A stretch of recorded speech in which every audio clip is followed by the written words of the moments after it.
Welcome to Crescent City Crime, dear listeners. I'm Tracy. And I'm Brian. And thank you to everybody who has been listening to us. We've been seeing a recent spike in podcast activity and YouTube activity, and thanks so much.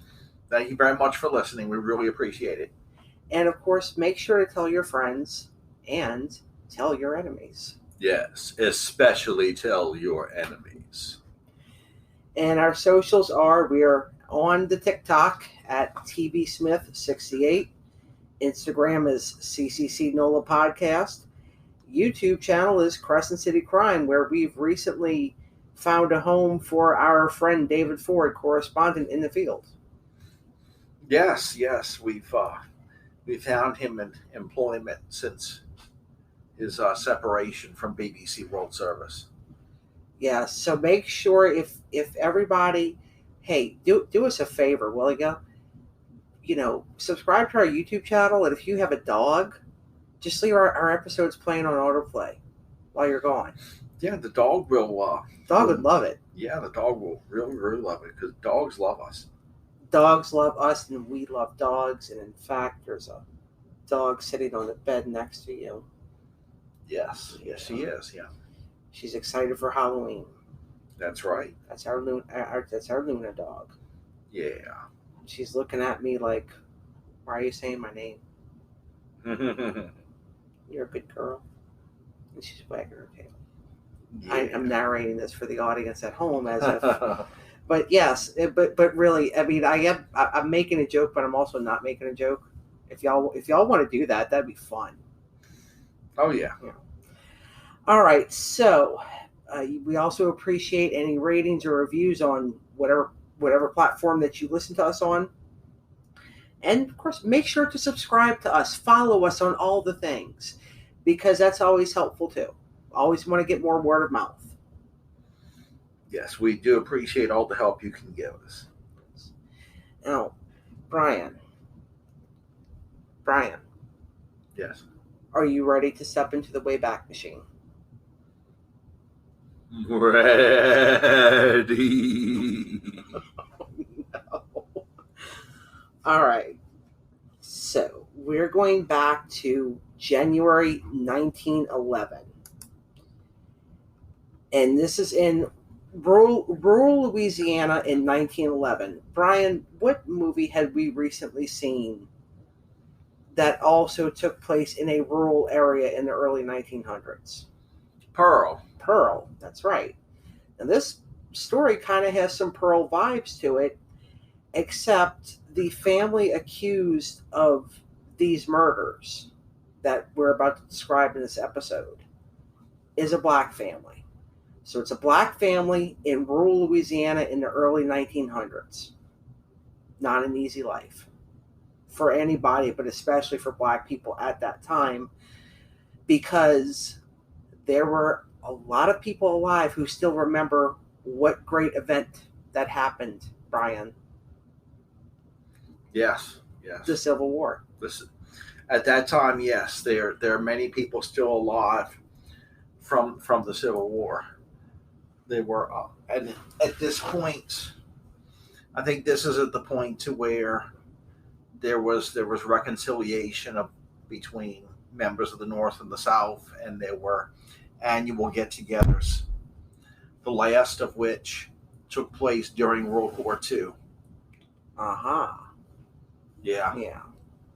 And there is footage that you can find from the World War II era where they were wearing their old uniforms, walking down the street and in a parade, and most of them had beards, and of course they were all, it's black and white footage, but you can tell they're all gray. They're very old. Right. Yes. And of course, those are the teenagers and who were in the Civil War at that point. The Civil War ended what year? 1865. Okay, 1865. So this is not even 50 years after that, right? No, about 50 years after that. 1911 from 1865. Yeah. Yeah. Okay, about 50 years after that. Okay. Yeah, so even the youngest are elderly.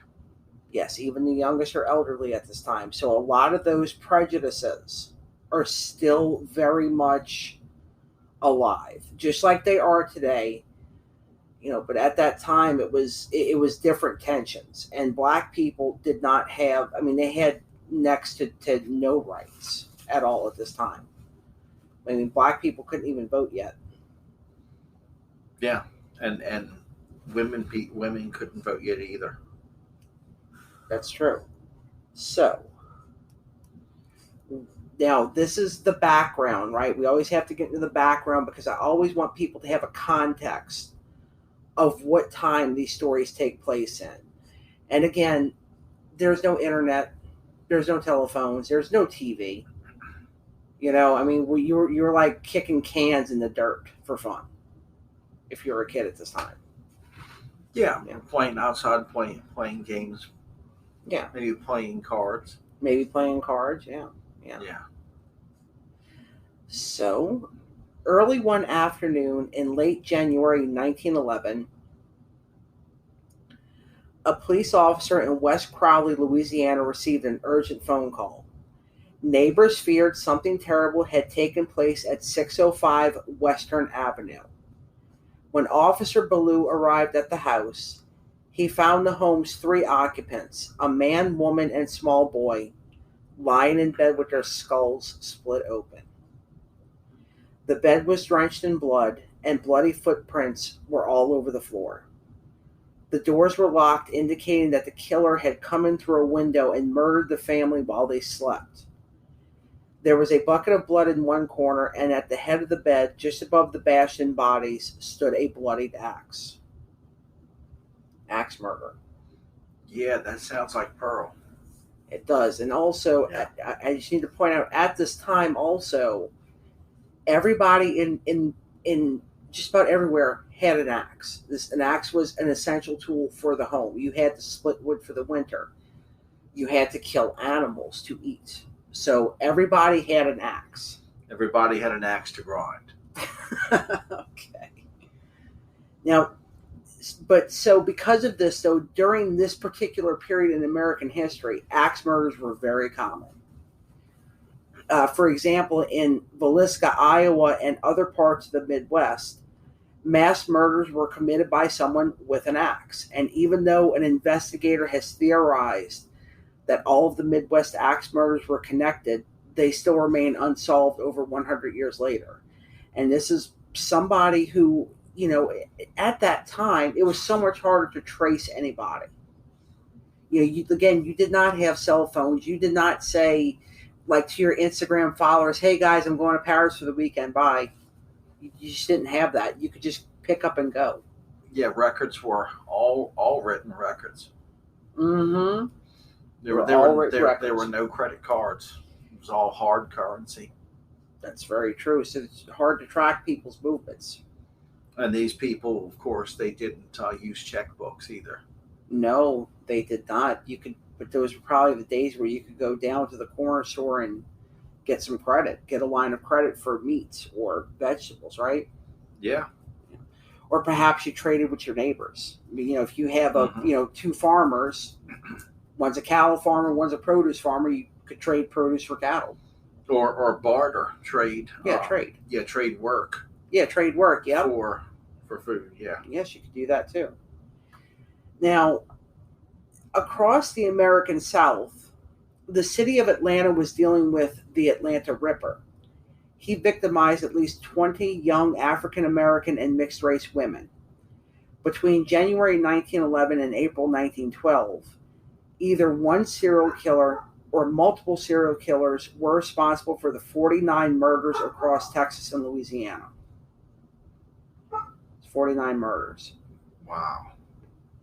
So that's a lot. Axe murders, right? Axe murders, that's right.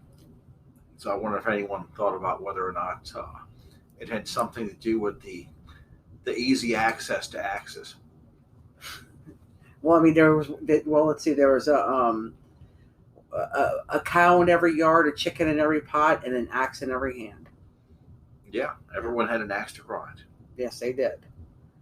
Now, of course, and also these crimes were committed long before we understood serial killers. We didn't even have the term serial killer in our lexicon yet.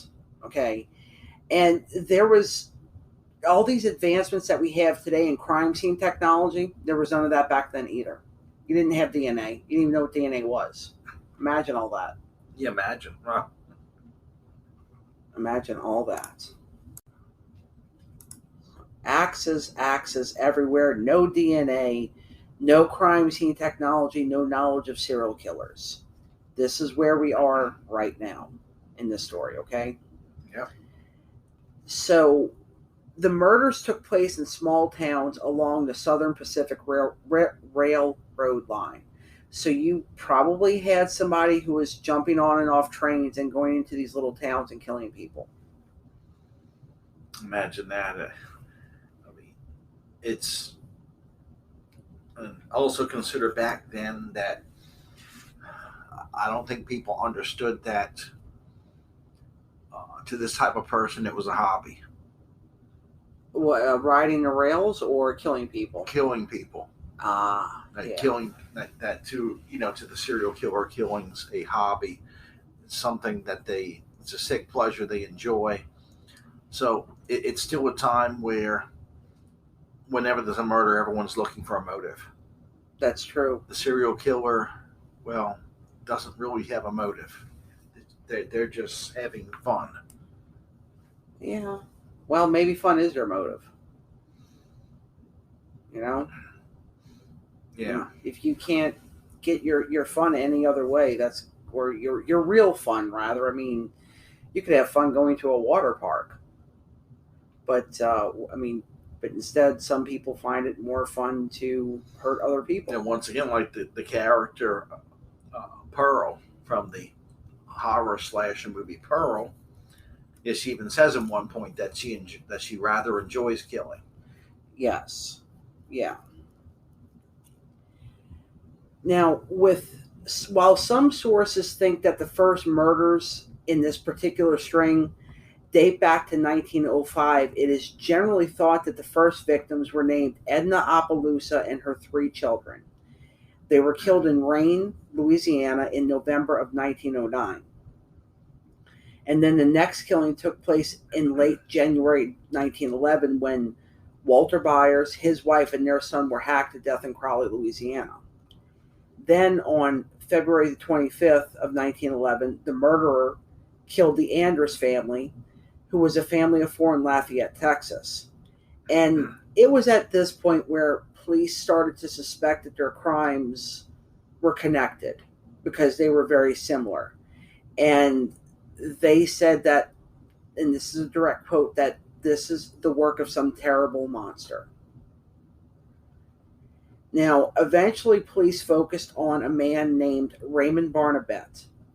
He was a local petty criminal and sharecropper from Lafayette who lived basically in the wrong side of town. His mistress was angry with him, and after a fight they had, she told her friend that she thought he was the killer, and he was arrested and brought to trial in October of 1911. So very fast.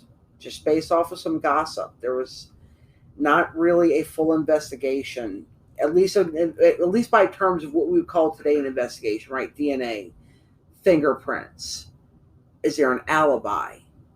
Okay. So all of that, whatever this evidence was probably not very great. I just want to point that out. Quite similar to the evidence presented prior to a witch trial. Yes.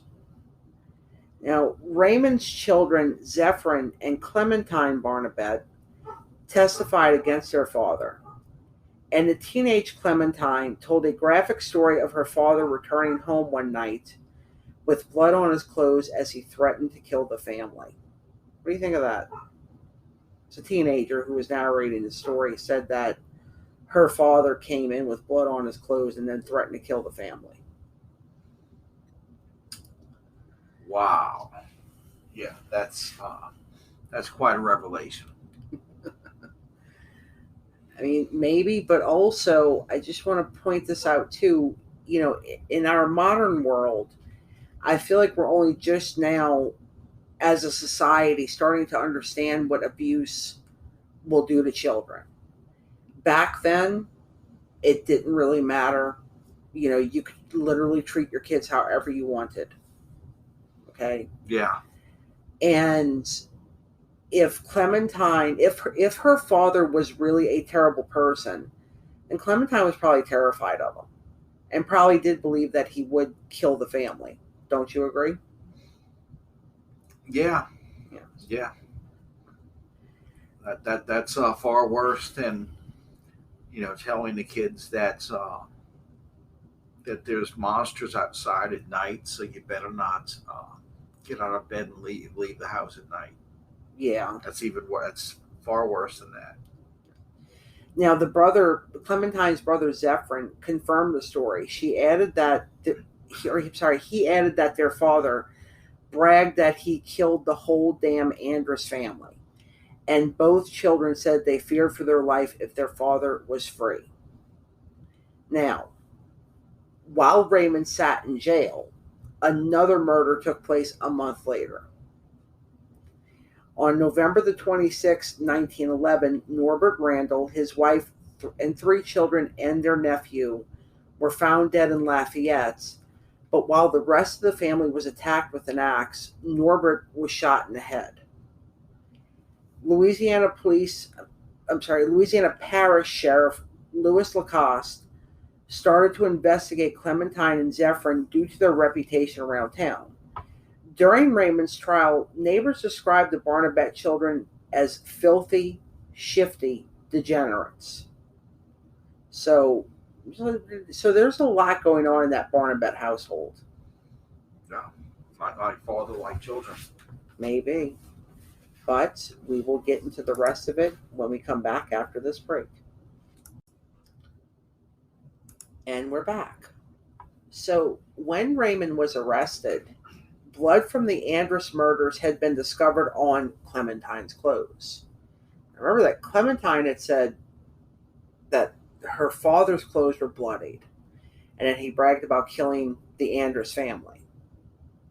But now the blood has been discovered on Clementine's clothes. What do you make of this? He may have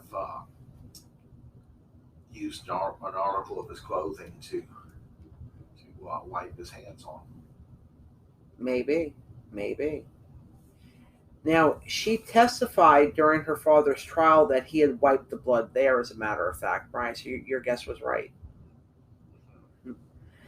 But the sheriff was not so sure.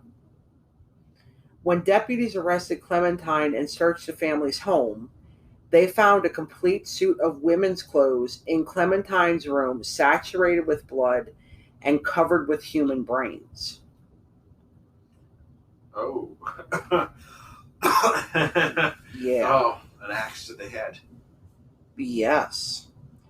And Zephyrin provided an alibi for the night of the murders, but Clementine had none, so she was taken to jail. In January 1912, 3 more families were murdered. The Broussard family were the 3rd victims, and their hands were spread apart with pieces of wood. And the killer left a handwritten message on the wall that says, "When he maketh the inquisition for blood, he forgetteth not the cry of the humble," which is Psalms 9:12 in the King James Bible. And the message was signed, "The Human Five." The number in the signature led police to think a band of murderers was at work, and it also lent the group a nickname picked up by the press, which was the Human Five Gang. So you got the press running away with the story already. Okay? And, also, something else I want to point out is that, it's very hard for us to imagine today just how little entertainment there was back then. Reading a story like this in the newspaper was entertainment for them. Well, yes. The newspapers were quite the source of entertainment. Quite the source of entertainment, yes. Now, now we're going to touch upon the Texas part of this. So the El Paso Gazette seized upon the idea that the murders were connected to a voodoo ritual. And they published a story on the Broussard murders titled Voodoo's Horrors Break Out Again. So again, you have the press running with this story based on very little information, much like today. That sounds like Satanic Panic. It really does. From the 80s. It's probably the same kind of thing. Very astute, yes. Now, so the story was sensationalized and connected the murders to human sacrifice that took place as a voodoo ritual. And they also leaned into the idea of the number 5 as having ritualistic relevance. And the El Paso Gazette was just the first to highlight the voodoo angle, as other news outlets picked up on the story and also went with that idea. Yeah, human sacrifice. Just like during the 80s, there was an urban myth that satanic cults would randomly, on an annual basis, pick a member of the group to be sacrificed. Yeah, and there was this short film that was supposed to be depicting a satanic cult human sacrifice, where they proceed to, they don't show you everything, but they're about to have an orgy in the blood, and it turned out to be fake. Of course it was fake. The film was debunked. Of course. The blood turned out to be fake. There was no sacrifice. There was no murder. But there was no debunking back then in 1911. That is quite true. Okay, there was none of that back then. And which of course made it more difficult to debunk. Right. Because they would just say this in a newspaper story. Exactly. And to some people, that might as well have been the gospel of the Lord. Right. Okay, so there was no debunking. There was only the gospel of the newspaper stories. That's it. Mm-hmm. Your trusted source of news. And back in the bayou, rumors were swirling that Clementine was the leader of a cult, and it was called the Church of Sacrifice, which is wow, that's really corny. Okay. But back then it was probably like, I can imagine this was kind of a name that people made up because they're like, oh, the Church of Sacrifice, ooh, sacrifice. But the truth is that even if you're a Christian and you attend Catholic or Baptist church or whatever, part of the ritual of church is sacrifice, right? Like, because you're supposed to be sacrificing things about yourself for Jesus, right? Yeah, that was my second thought. Yeah. Okay, Catholics traditionally make sacrifices at the time of before Lent. Yes, and also, Catholics, they eat a representation of the body of Christ and drink a representation of Christ's blood. Okay? Yeah. That's sacrifice. And if, you could even say it's some kind of weird cannibalism if you wanted to. Don't come for me, Catholics. I was raised Catholic. I don't want to hear it. I'm entitled to my views. But it's meant to be symbolic. The sacrifice that Jesus made. Right. But but communion is supposed to be a reenactment of the Last Supper. Yes. Yeah. Keep that in mind. Yes, Jesus did sacrifice himself. Right. So religion faith is all about sacrifice. When you get down to it. So this is what makes it especially corny to call it Church of Sacrifice. True. Very, very true. Yes. Okay. Now, this church was supposedly led by Reverend King Harris. He was a Pentecostal revival preacher with a small congregation connected to the Christ sanctified Holy Church. The Holy Rollers. The Holy Rollers. That's right. Police interrogated Harris, but he insisted that he had never heard of a Church of Sacrifice And he was upset at the thought that his sermons could have possibly inspired a series of bloody axe murders, which is fair. I mean, I'd be upset too. Yes, that what your sermon's being misinterpreted for the possibility of such. Exactly. That would be disturbing, yes. But then, on April the 5th of 1912, Clementine confessed that she committed 17 murders and that her followers committed others. She said that she had bought a voodoo charm meant to protect her while committing her crimes, and that she and her accomplices drew straws to see who would commit the murders. Clementine also said that she disguised herself as a man to better lurk unnoticed at night. She also stated that she killed the children because she did not want them to be orphaned. And she also claimed that she caressed the corpses before she left them. Now, I'm not entirely sure if I believe that Clementine Barnabet killed 17 people. I think, I'm just gonna do the Scooby-Doo thing here, where I'm gonna pull the mask off and say, oh look, it was racism all along. Because during this time period, I mean, voodoo is still very much a mysterious faith to a lot of people, okay?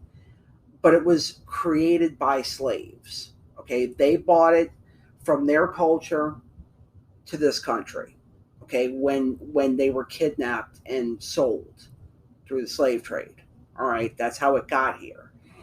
Now, when you think about the racism involved, especially during this time period,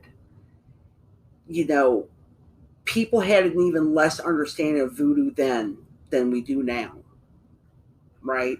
Yeah. So it's very easy to point the finger at a faith that you don't understand and say, oh, it's the voodoo, or oh, it's the devil, it's the Church of Satan, whatever, right? Yeah. Yes. So I also kind of feel like that maybe at this time, Clementine, I mean, I'm imagining being a teenager at this time. Maybe this is exciting to her. Like all of a sudden she's got all this attention. Coming from this very small town where not a lot happens, and your life, because you're a black girl in rural Louisiana in the early 1900s, your life sucks. So all of a sudden you're the center of this attention. Maybe she decided to grab onto it. Like those young girls, the witch trials, Salem.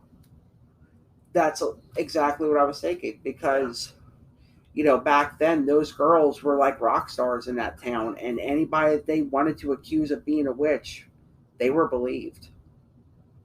Yeah, so you had to stay on their good side. Yes, you had to stay on their good side. You had to be nice and, that was a good trial, a very, very good trial. Yeah, like Little Bill Mummy. Yeah. In that Twilight Zone episode. What was the name of that episode again? I don't remember. I'm sure there's somebody. I don't remember the name of the episode. I'm sure there's somebody sitting here listening to this episode and screaming the title.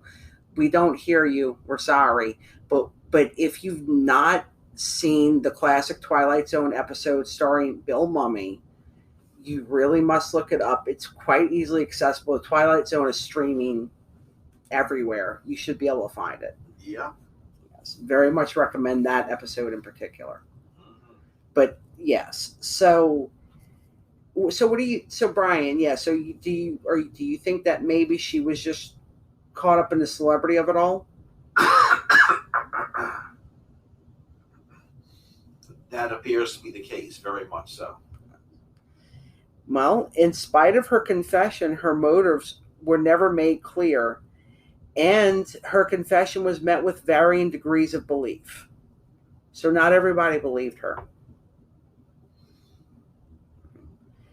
Now, remember that she had previously testified in court that her father was the murderer, but the killings still kept happening. She gave names for her accomplices, but when Sheriff Lacoste investigated them, they went nowhere. Several arrests were made, but the search for the rest of the Human Five gang was a dead end. So this all went nowhere ultimately. So there was no Human Five. No, there was no Human Five. There was no Church of Sacrifice or none of that. Just the same as, like, with the investigations and the murders by Jack the Ripper, when that vandalism was on the wall that said the Freemasons. Oh yeah. Yeah, that was the same type of red herring. Right. That was used by the murderer, because there was no real link to the Freemasons established. Right, exactly. Now, the district attorney, Howard E. Bruner, theorized that some of these murders were copycat crimes, but he believed that Clementine was a moral pervert and she was guilty of everything she confessed to. So I just want to pose it that, if there was this one particular murder scene, with the hands and the wood in between the fingers and whatnot, that gave rise to this Human Five gang, kind of makes me wonder if this was somebody who had a particular vendetta against that family, knew that these killings were going on, and decided to take that opportunity to do this themselves and say, well, if I kill them with an axe, they're just going to think it's this other person doing it. Maybe that's why this murder was a little bit different. Had their own axe to grind. That's right. Yeah. So, but do you think that's possible? I think it's very possible, because it presents, like, unsolved murders can present an opportunity for some people to settle their scores. Right. If they copy the nature of the murder, mm-hmm. someone else can take the blame. We are going to stop again to take a quick break. And we're back. The court records for Barnabet's trial were summarized and published by the Federal Writers Project in 1942. The account makes it clear that there was a great deal of public confusion regarding the details of the case at the time. According to the Federal Writers Project, a state of confusion existed in the public mind regarding the Sacrifice Church, the existence of which had never been established. So that was untrue. There was no Church of Sacrifice. Okay, which,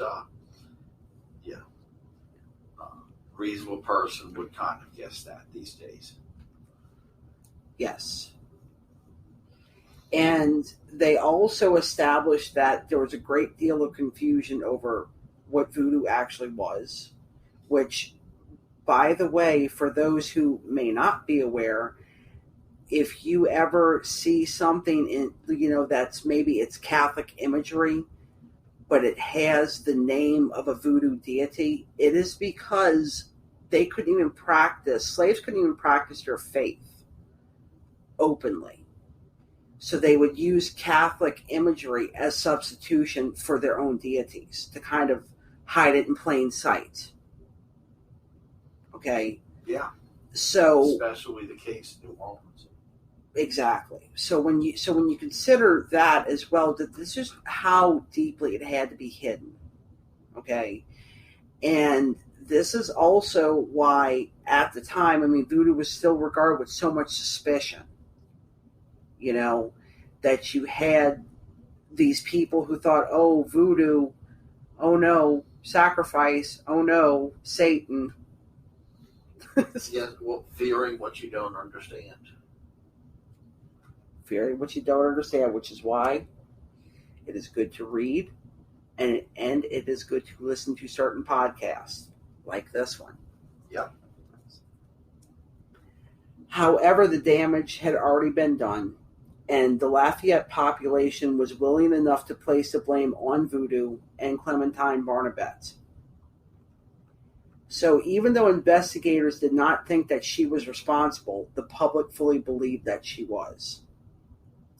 So as a court of public opinion more or less got their way, and the district attorney believed that he had enough evidence to proceed with charges. So Clementine Barnabet was charged on April the 14th of 1912. While she sat in jail, she confessed to a total of 35 murders. Wow. Okay. But she kept retelling her story with differing details, which is usually the sign of a lie. Yeah, she was taking credit for murders she didn't commit to enhance her reputation.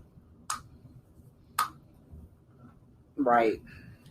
Now, her defense attorneys claimed that she was insane, but she stood trial and she was sentenced to life at the Louisiana State Penitentiary at the age of 19. She attempted an escape on July the 31st of 1913, but she was caught the same day. Despite her escape attempt, she was considered a model prisoner, and she did not serve very long. According to one brief report about the prison, Clementine received a procedure that was said to have restored her to normal condition, which allowed her to be released on good behavior after serving 10 years. And I just want to point out that this procedure was not a lobotomy, since that hadn't been invented yet. Like, this story is even before lobotomies. But what I think this procedure was, Brian, was an exorcism. That's what I think. Yeah, that wouldn't surprise me that people would actually believe in the power of exorcism to rehabilitate a criminal. Right. At that time. Yeah. Especially if the criminal would pretend that they've been possessed. Yes, and I know that while there is procedure in the Catholic Church for an exorcism, that's one of the things the Catholic Church really does not talk about, is who has been exorcised. So, but that's my theory, and I'm sticking to it. I think that Clementine Barnabet was exorcised and then released from prison because of it. And naturally, she rejoiced that the demon was driven from her. The demon was driven. Excuse me. Even though the story is murky, there was still evidence found in her room which suggests that she did commit some of these murders. Okay, so maybe she was not entirely innocent. But it could also be that her father and her, and perhaps even her brother, were also murderers. And the one thing that ties all of these victims together, Brian, do you know what it is? What is it? All of the victims were mixed race. Okay. And I just also want to point out that even though, yes, you can say that the Barnabet family was angry at mixed race people, the Klan could have also been just as easily angry about it too. Any racist could have been just as angry about mixed race people as anybody else. Sure. Members of the Ku Klux Klan would be opposed to, like interracial marriage. Right. Or we're not even necessarily marriage. Interracial just relations. Relations, really. Couplings, yeah. Yes. Dr. Jeff Anderson, a history professor at the University of Louisiana Monroe, believes that either Clementine or someone in her house performed the majority of these murders, but that her confessions are so contradictory that I don't think she totally committed all of the murders that she said she did. The question of her accomplices and whether or not they were part of some kind of voodoo cult has never been answered either. So you don't even know who her accomplices were. Now, it was possibly all of the members of the Barnabet family. Because also when you think about it, people, like let's say that you go into a house and you try to kill a family. That might not be always as easy as you think it would be, even when you're sleeping. You make noise. Sometimes people wake up, and somebody wakes up and they sees, you killing their family. There has to be somebody else there to control them. Yeah. Okay. Yeah. Perhaps if Clementine's race or class had been different, maybe we would be closer to knowing the truth. Author James Horay wrote for Real Crime Daily that she scandalized the press, stirring up a gumbo of moral panic in a state where civil war and slavery remained a living memory. Everything about Clementine Barnabet represented a collision, even a perversion of cultures. In the eyes of white Louisiana, from her mangled Creole French to her mangled beliefs. A tabloid-baiting blend of voodoo, itself a blend of Catholicism and West African tribal rites, and evangelical Christianity. Okay? So this is likely, how much of this was satanic panic? How much of this was the Barnabet family? We will never know the answers to this. So that's something that everybody gets to puzzle over now. Yeah, and how much of it was her taking pleasure in spreading terror? Yes, how much of that against people she didn't like very much.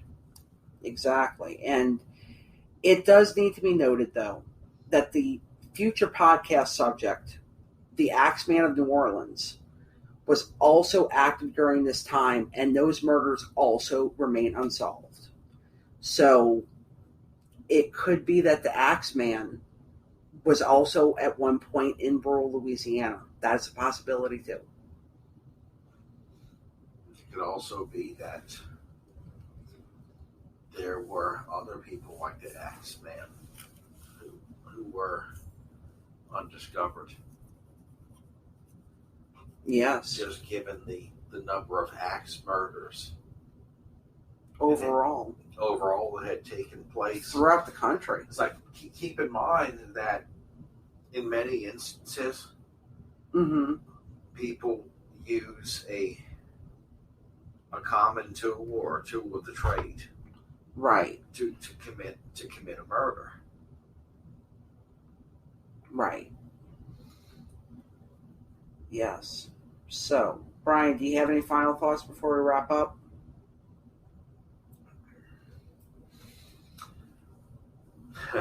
Well, don't. If you're going to commit a murder, which we don't recommend you do that, don't use a tool of the trade, because you'll be more easily caught, easier to trace the murder to yourself. Use a weapon that is a thing that's in your daily life, like a bottle of hand sanitizer, or a hairbrush, or a hair dryer, Yes. Just an everyday common tool that nobody would ever suspect. Yep. Yeah. And if someone is murdered by someone with an axe, don't blame the axe. Blame the Axeman. Yeah, blame the Axeman, not the axe. So, in the next episode, we're going to go on a journey through Louisiana folklore. And I really hope that you guys will join us, because it's going to be an interesting one. So, until then, everybody, remember to acknowledge the ghost in your home. And in the next episode, go with us on a journey through Louisiana folklore. And I'm really excited about that one, because it's stories that I love. I love folklore. How about you? Me too. So, until then, dear listeners, thank you for joining us. Look forward to talking to you next week. Remember to acknowledge the ghost in your home, and ask yourself if candy corn toots your horn.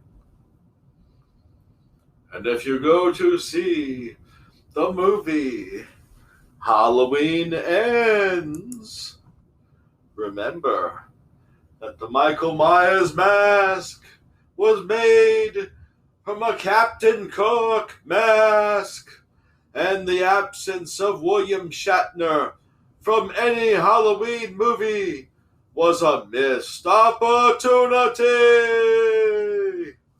Oh boy. All right, and we are done.